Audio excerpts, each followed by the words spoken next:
The air is still intense in this particular grove on this particular day. The woods are densely packed with large, muscular, green-skinned creatures. It appears the whole community is gathered here for this event. There must be thousands of them here, packed in tight. The fading lavender sunlight draws the shadows of the trees long over the ground, giving an ominous presence to this stretch of forest, darkening the already tightly drawn faces. Before the mass is a small, elongated rectangle made from dried sticks and wood. Atop is the body of an immense orc, its green skin drawn tight over the hulking muscles below. There are no movements below the golden fabric draped over the body. No motion of breath.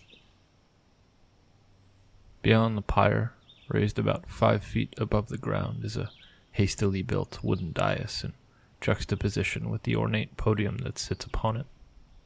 The previous speaker, the tribal elder, in his flashy robe, steps out away from the stage. He moves towards the pyre and raises an unlit torch before turning to face the podium himself, awaiting the next speaker. There's a female half-orc. Her short brown hair frames her face and her bright blue eyes. Her dull green skin is not as vibrant as most of those gathered here and has specks of peach flaked through it. She straightens her back in an attempt to look taller and tightens her jaw to emphasize the presence of her diminutive tusks. One of her hands reaches down and grips the hilt of the massive sword that sits upon her hip, and the other rests heavily upon the pulpit, almost as if steadying her. I am Neff, the Sunder. I stand before you today as the proof of the greatness of Turok, the Blaze. He was my mentor, my friend, my chief, and my father. It was the ferocity and the wisdom of the chief that put an end to the age of war between my people, the Hanali lineage and the Donskar clan. He brokered the peace now felt by all who call the Silverbell Woods home. He was a being of force, cunning, and kindness. In my heart, I know if Garumsh or Innival leave his essence to the ether, Myliki, Tempest, and Eldath will surely war over him. The half-orc woman, called Neff, steps forward to the elder, holding the torch by the pyre. She leans down and gently places a kiss upon the forehead of the remains of Turok, the Blaze. As the elder lights the torch, she turns to him in his shimmering robe, and he places one hand upon her shoulder before relinquishing the torch to her. Turok, the Blaze, will not be forgotten. Turok, the Blaze to Acheron, to the infinite battlefield. Turok, the Blaze to Acheron, to the infinite battlefield.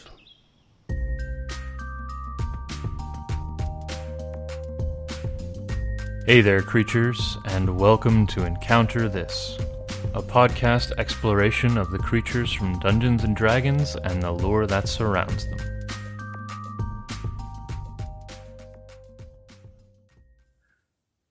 Hey there, creatures, and welcome to another fantastic episode of Encounter This. My name is James, can you smell what I'm cooking, kid?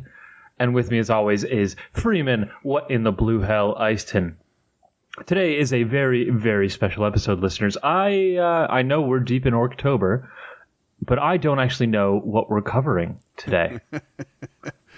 Freeman, do you want to introduce this episode your own self? Well, I mean, you say we're deep into Orctober, but we're not because we're recording these out of chronological order. We don't know if we're deep into it. Maybe we're shallow into it.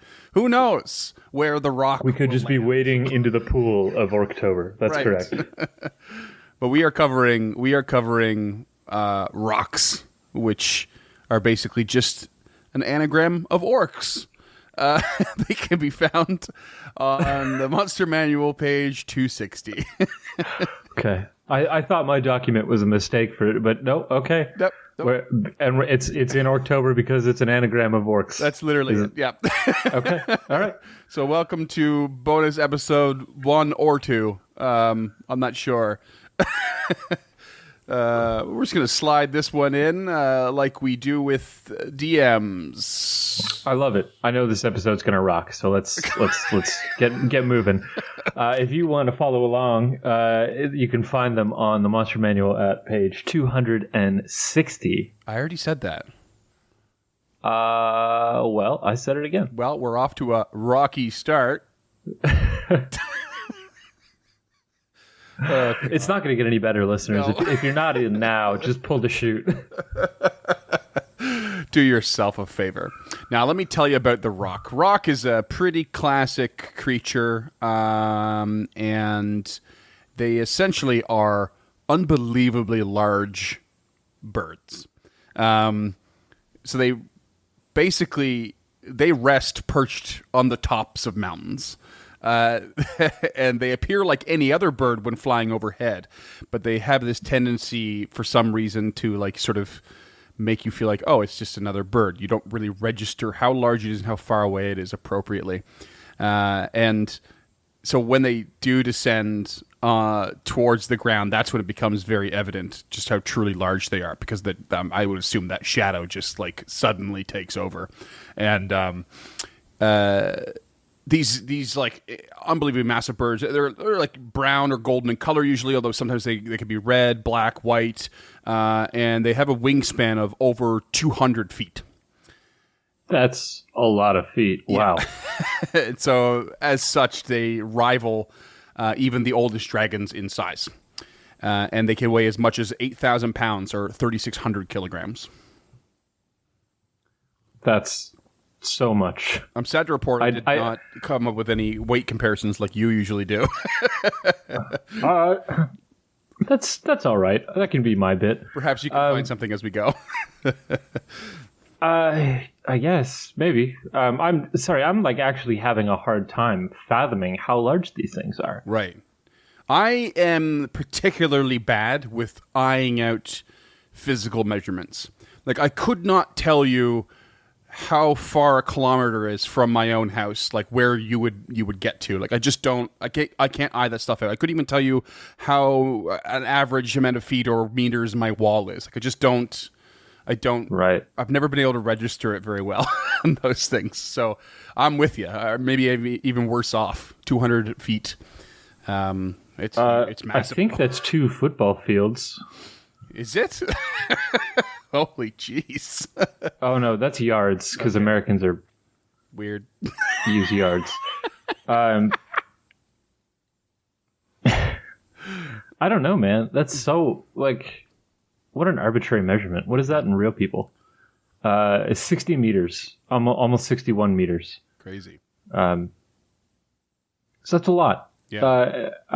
I don't know if you have it in here, and I don't want to spoil anything, but to as a comparison, the largest bird that exists today is the wandering albatross, and their wingspan is 11 feet.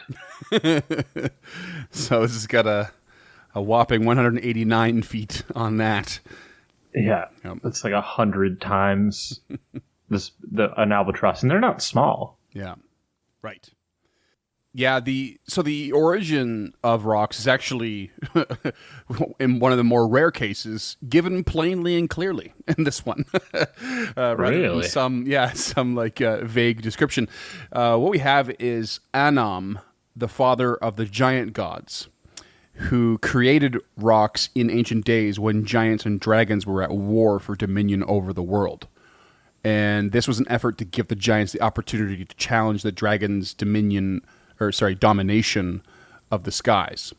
And when the war ended, the Rocs were freed from the giants and then allowed to spread throughout the world. But that's not a bad trade. Yeah, pretty all right. So, father of the giant gods just was like, "Yep, we need some aerial mounts. Let's do it." And thus the Rocs were born. Cloud and storm giants still sometimes tame these.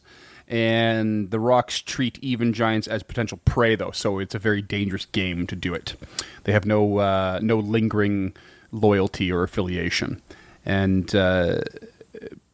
basically, and Rocs, obviously can fly extraordinary distances, and they do so to find their favorite hunting grounds. So they do avoid swift and agile foes or towns or forests where prey can easily find cover. So they prefer to hunt in large, slow-moving options such as giants, horses, cattle, and then potentially also elephants or even whales if they wanted to.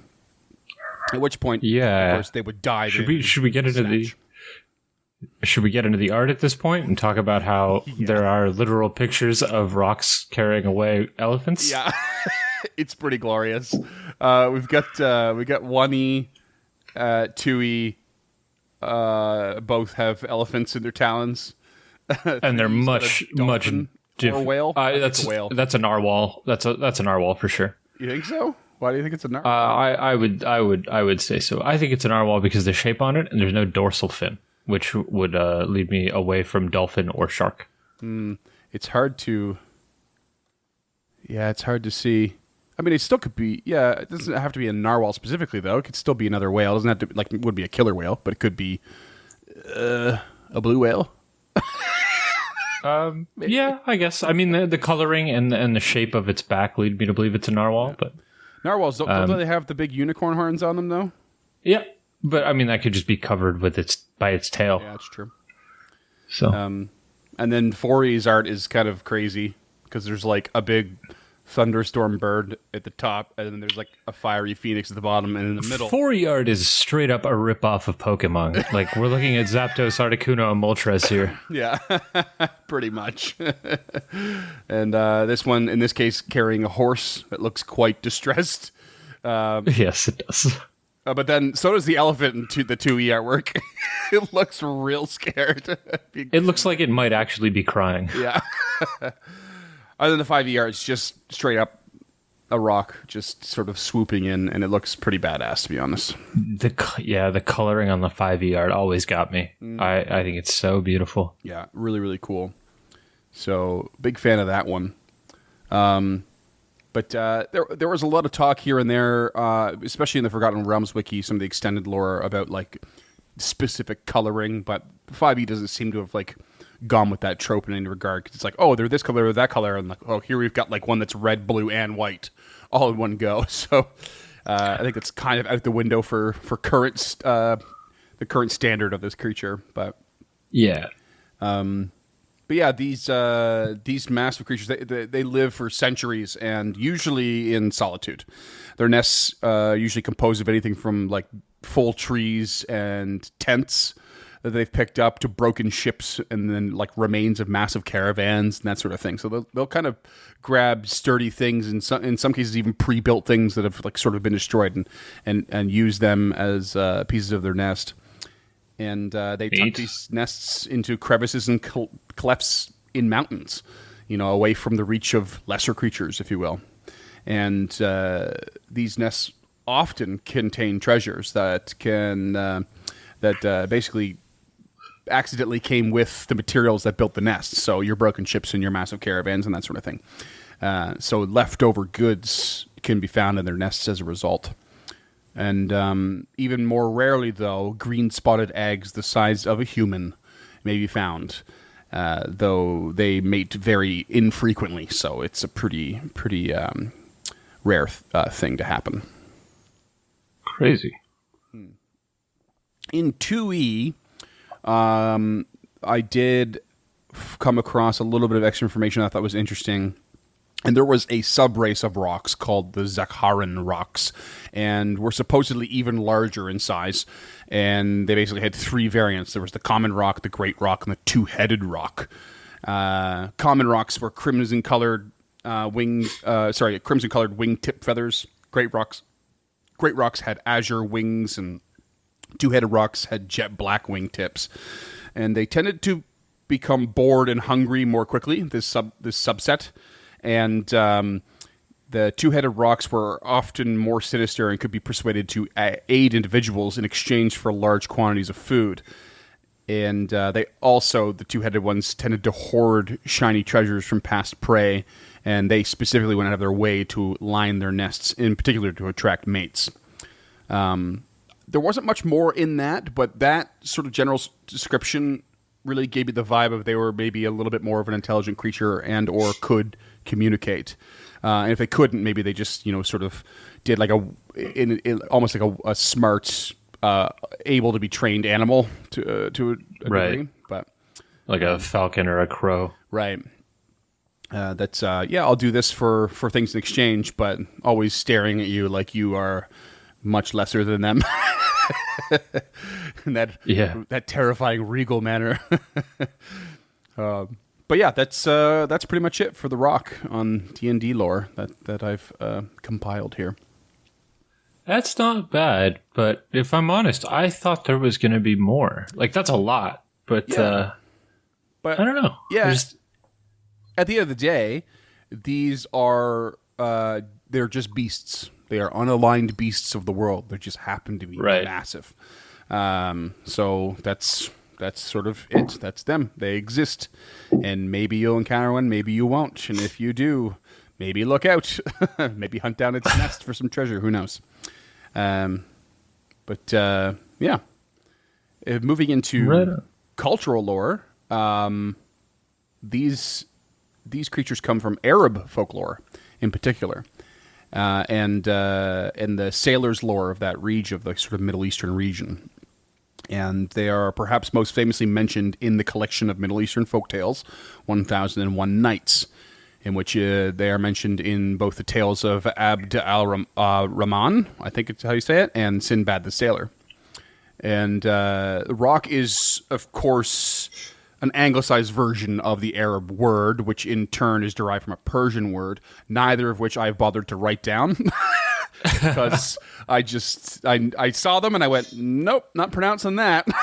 They were very simple, short words, but I just knew I'd get it wrong. So suffice it to say, Roc is an anglicized version of the original word. No surprise there.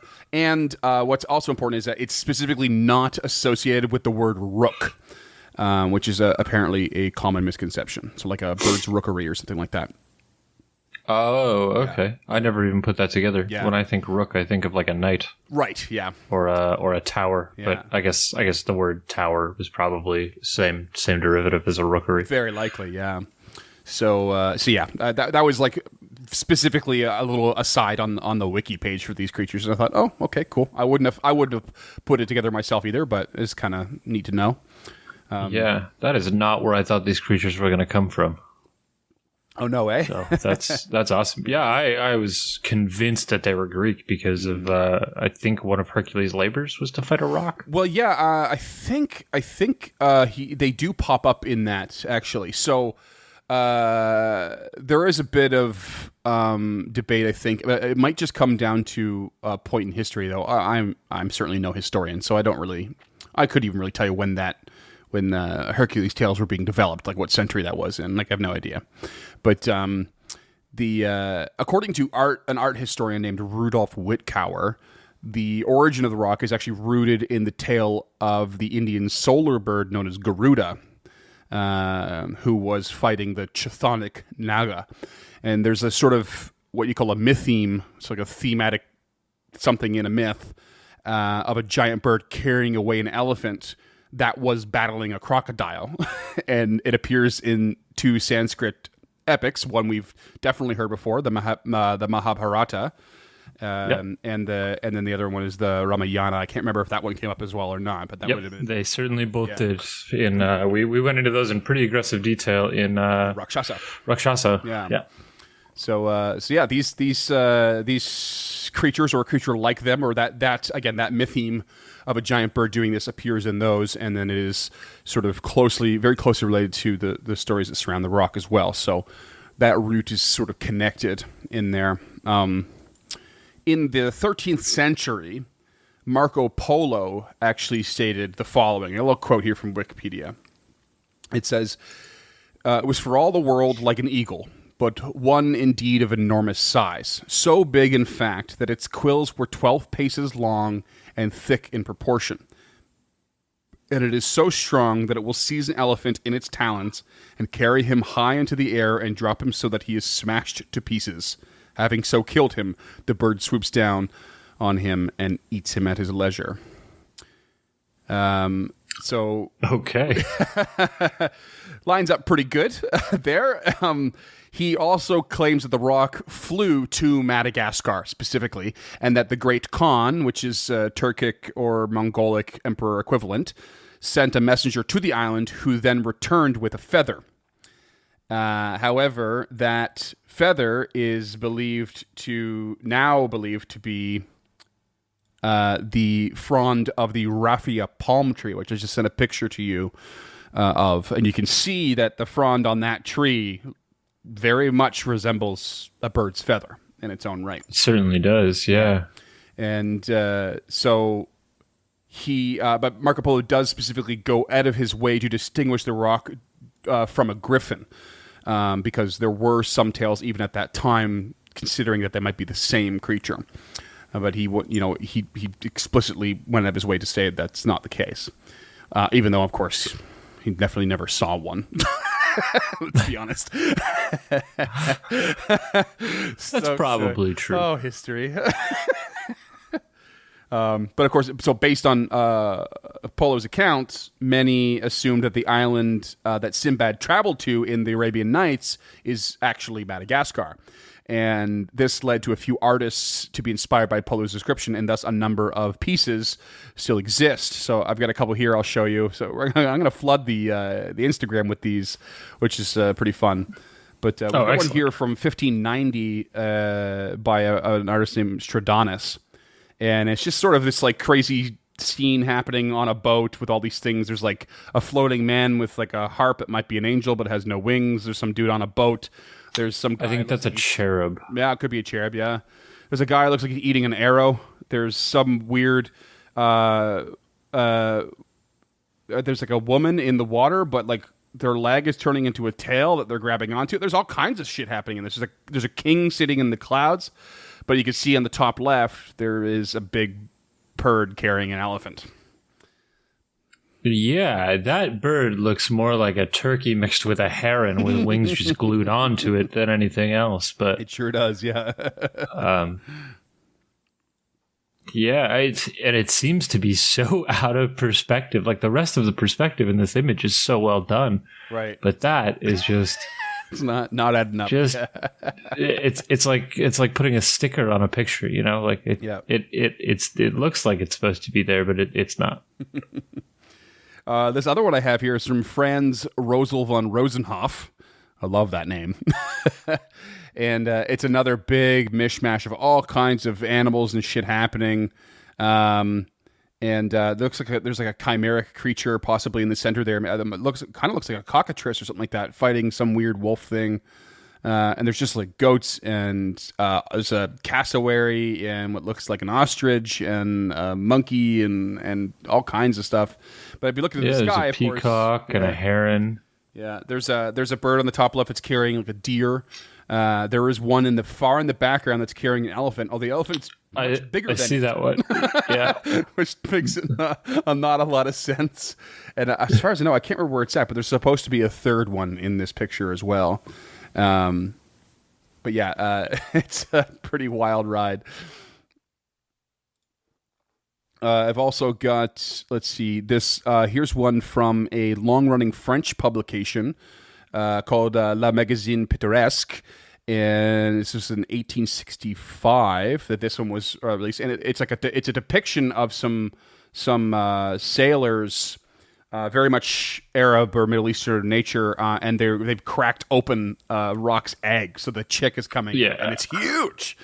So I've come across this one before. Yeah, I somewhere in our research, I've come across this one, and I love it a lot. It's fantastic. Yeah, it's really really cool. And then I've just got a couple more here that are just general pictures. One by a fellow named Rene Bull, and one by Edward Julius Detmold. And one of them, it looks like they're carrying, it's an elephant. Actually, it kind of looks like they have an elephant in one claw and maybe a bull or something in the other. It's kind of a little hard to tell, but yeah.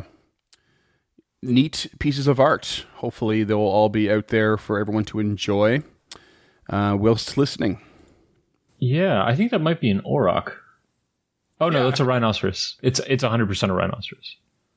Yeah, so he's got an elephant in one and a rhinoceros in the other. You sure? I don't see rhinoceros. I'm pretty sure. Oh, I kind of see it now. Yeah, it's hard to tell. I had to get right into my screen. Yeah, it looks like it's just got one central horn.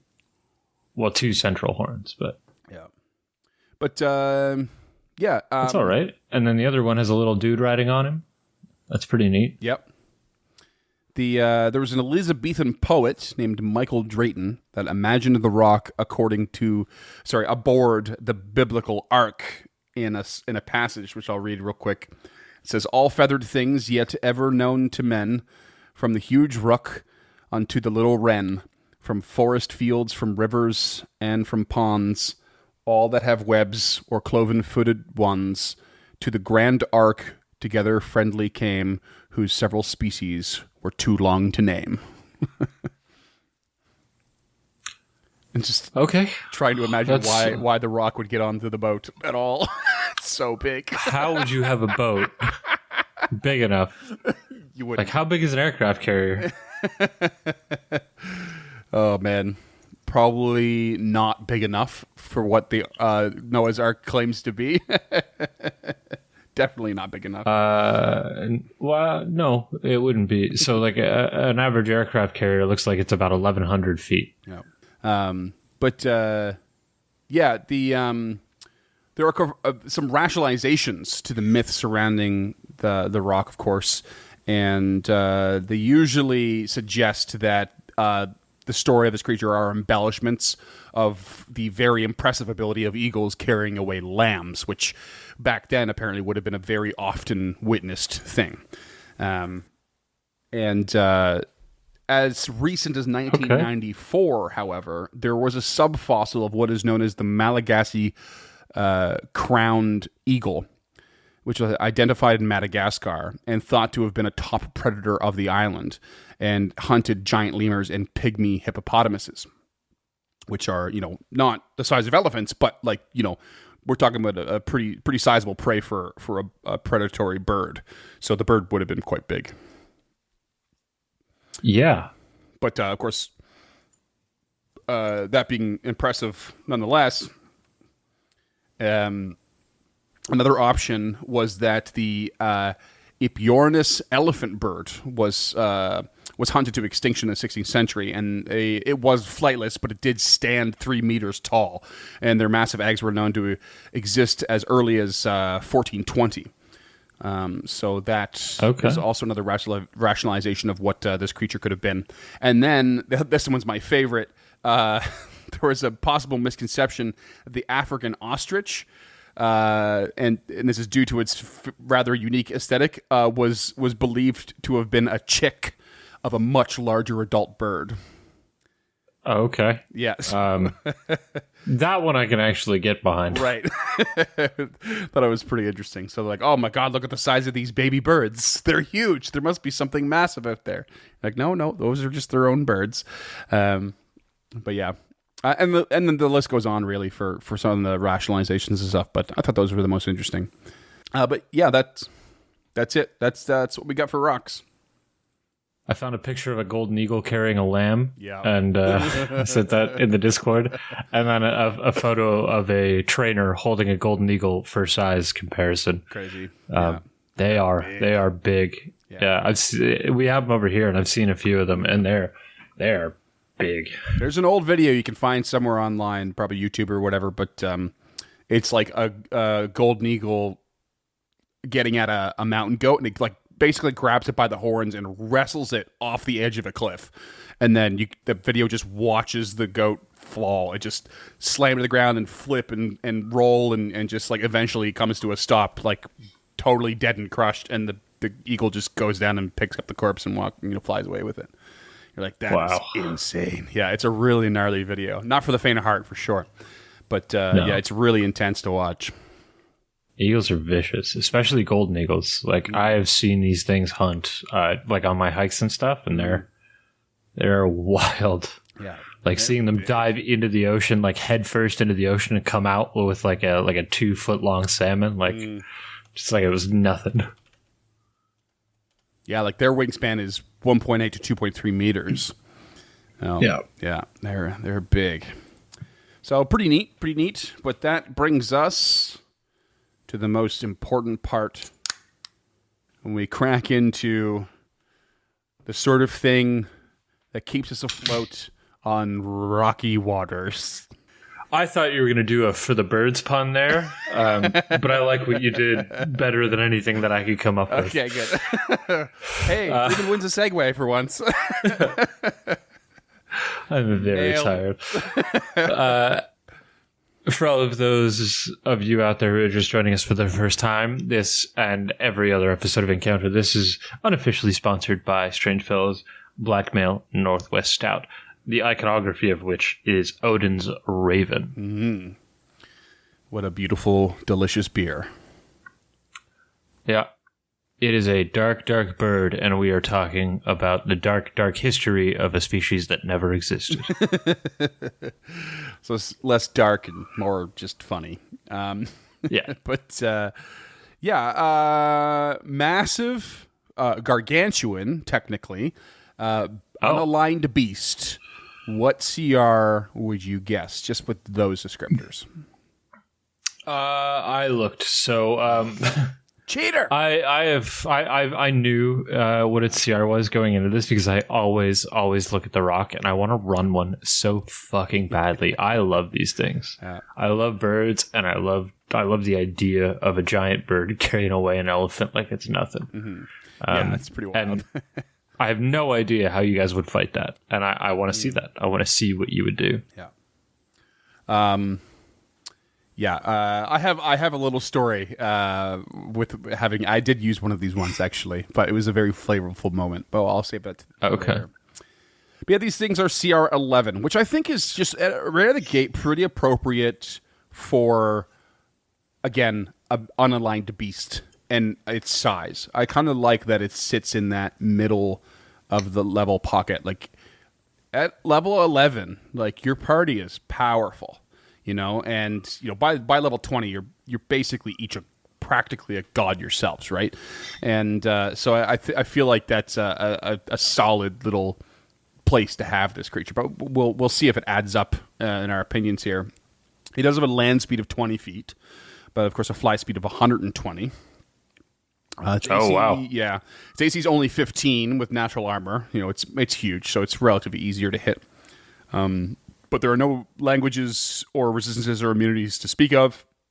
It's got a passive perception of 14, nothing crazy. It does have a good boost to its all the saving throws with the exception of strength and intelligence, and they have a little boost to their perception as well for skills. And their cons 20, their strength is 28 with a +9. Dex and Wiz are 10. Charisma's a 9 with a -1, and intelligence is 3 with -4. So they are like proper beast intelligence. Okay. Do you know offhand how many squares a gargantuan creature takes up? Is it 8? That's a good question, because obviously it is 8. It's 8 by 8. Yeah. 10 by 10, and then huge is 15 by 15. So they would be 20 by 20. Yeah. So 8. Yeah. So 4 and 4 square. Yeah. That's big. Yeah. Oh, it's big. Although I think I could be wrong, but I think in 5e gargantuan is like minimum that, but could be larger than that. And it's I think it's pretty open ended at that point, because like I would say the Tarrasque might be bigger than this creature, for example. Right. But maybe few things other than that. Yeah, the elemental creatures like the Leviathan, the Zartan. Right. Yep. But this they only have one ability, which is Keen Sight, so just advantage on perception checks involving sight. And they do have multi-attack, 1 beak and 1 talons attack. Both are +13 to hit. Both are the beak is 4d8 +9 piercing, and the talons are 4d6 +9 slashing. With the talons, the target is automatically grappled when hit, escape DC of 19, and until released is restrained. and Roc cannot use Talon's attack again. The only thing I have against that is that, I mean, do they need both Talons to like hold a creature, or do they just need the one? You know, and if they do, seems hold the like one, they do. yeah. But it doesn't really specify what size of creature either, right? So it's kind of it's a little loosey-goosey there. I mean, that's an easy fix. You know, you grab somebody, you swoop down, you multi-attack, you grab them, you swoop up, 60 feet, you drop them, you swoop down 60 feet and attack somebody else. Yep, totally. That sounds terrifying, actually. Yeah. Never mind the headache of dealing with flight and elevation mechanics, but but that would be a real harrowing scene for players. I'm like, oh my god, he just grabbed me, flew me in the air, dropped me, swooped down, grabbed my friend, flew them there, dropped them, and then came back and got me before I hit the ground. What the hell? But yeah, so that would be 66 of bludgeoning damage. Just for the fall, on top of the the bite, which is 48, and the talons, which are 46. Yeah, so you're taking a lot of damage real fast. If it I can't even do the math on that. Yeah. But I mean, that's it. That's the Roc in a nutshell. It's a very simple creature as far as mechanics go. There's not much to go. All right. Yeah. I've got no complaints with this. I don't. Yeah. I've really got no complaints. Yeah. I mean, with a short bow, you could hit it if it's 60 feet up in the air. The way I would play it, anybody would still really be able to hit it as long as they're not trying to melee attack it. So, which is the problem with flying creatures, is that a lot of PCs ignore that, like ranged attacks, but I don't know. This is fine. It all seems to add up to me. I don't find anything completely egregious in the stat block one way or the other. So yeah. So when you're restrained, which is via the grapple, you can still attack. You have a speed of 0, but in 5e you basically you have attack rolls have advantage against you, and you have disadvantage on your attack rolls. But you can still strike. Right, but it's either strike or attempt to get released. Right. Yeah. So and that's not even a choice. No. Depending on the action economy. Like if you're already up in the air, then it's a choice. But like the way I would play it is the Roc would land, multi-attack, fly up, drop, fly down, multi-attack another PC. Yeah. You'd almost like, this is a weird part where you might almost hope that like a caster gets picked up, because they could still cast like certain like saving throw spells without having an issue or anything. Oh, like reaction spells. Yeah. So yeah, that could be an interesting sort of conundrum to the situation. But yeah, the one time I did use this was in a very flavorful moment, and my main Australian like sort of mini campaign, and I had separated all of the players to like be put to their own test essentially, so that it was unique to each one of them, and they were all kind of very flavorful, and gave everyone an opportunity to sit back and enjoy the show when I went through each player. And the monk I made like climb like a sheer cliff over and over, but they had like the slow fall ability as long as they're next to the wall kind of thing. So like they kept falling, but they weren't taking any damage. So it was like a little bit of a slog, but the higher they got up, the more this like shadow would grow, and then all of a sudden this massive bird was like trying to like hit them while they were climbing, but they were too small a target, and it was all very dramatic. So by the time they got to the top of the cliff, there was a massive ballista just sitting there waiting, ready, and they used that to like take down the Roc, and they were like, "That was awesome." I loved it. Oh, yeah, nice. So it was a bit of a I guess what do you call them? What was the 4E things? The skill challenge. Oh, skill challenge. Yeah, it was like along those lines for that particular instance. So it was a bit of a skill challenge thing, and then they just got to do this epic like take down the gargantuan bird moment at the end too. So it was pretty fun. Cool. But that's the only way I really used them, and really thought to use them. I figure they're not really a go to toe kind of creature. They're just more of a they're present, they're dangerous.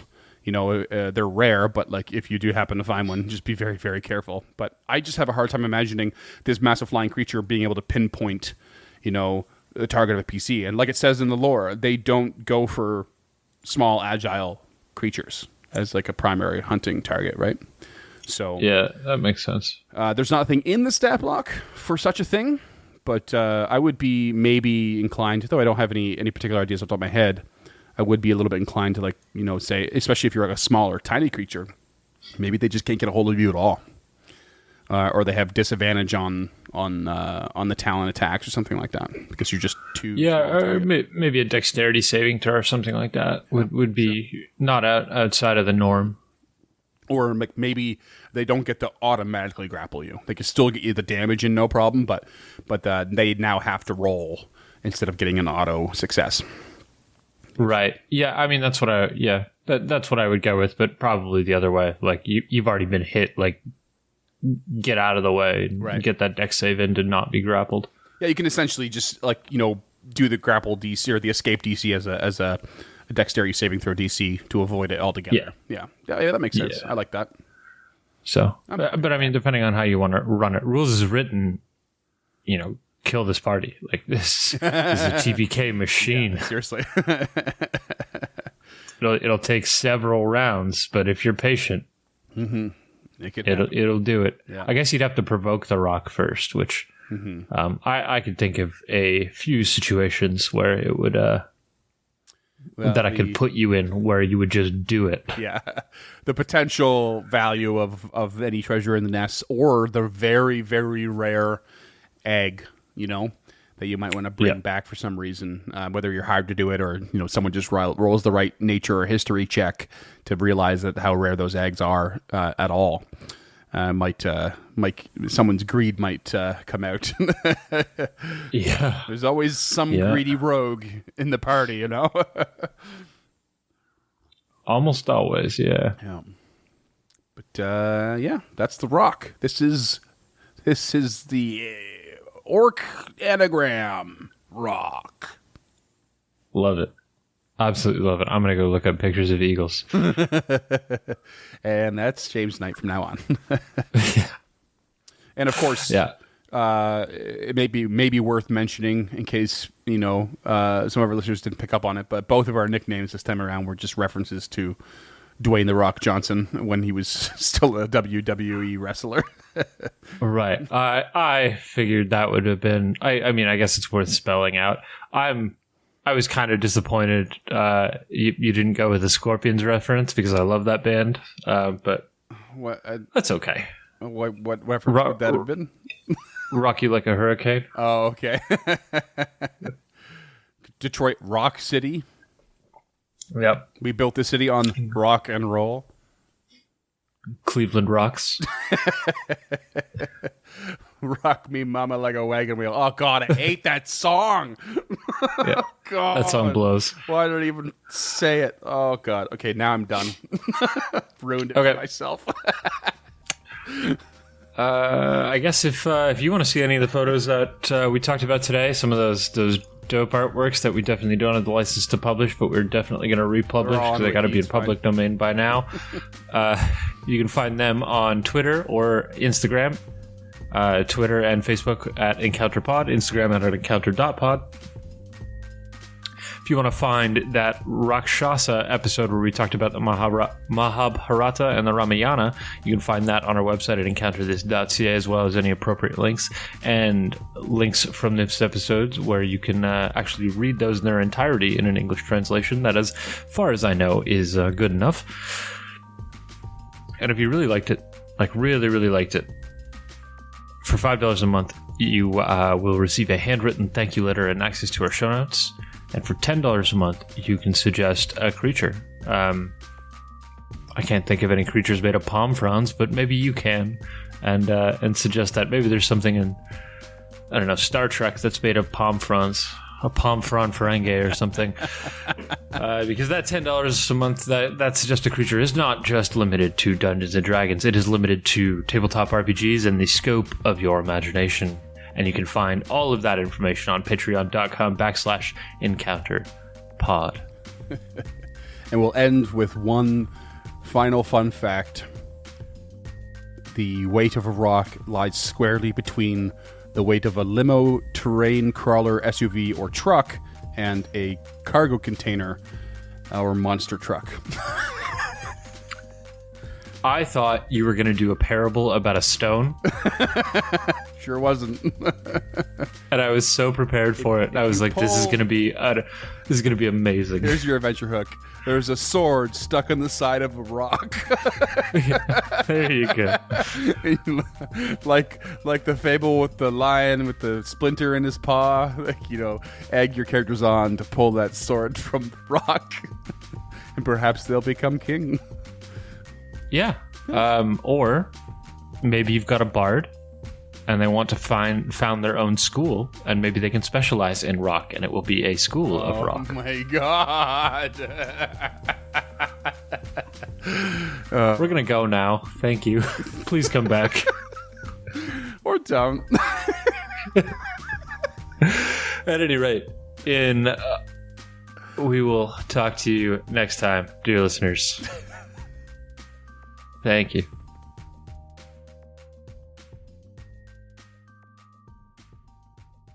A huge thank you this week to Jessica Zecker as Neff the Sunder, Duncan Forbes as Gorok the Warmaker, Scott Barber as Mobad the Urog, and, as always, Freeman Easton as the Elder.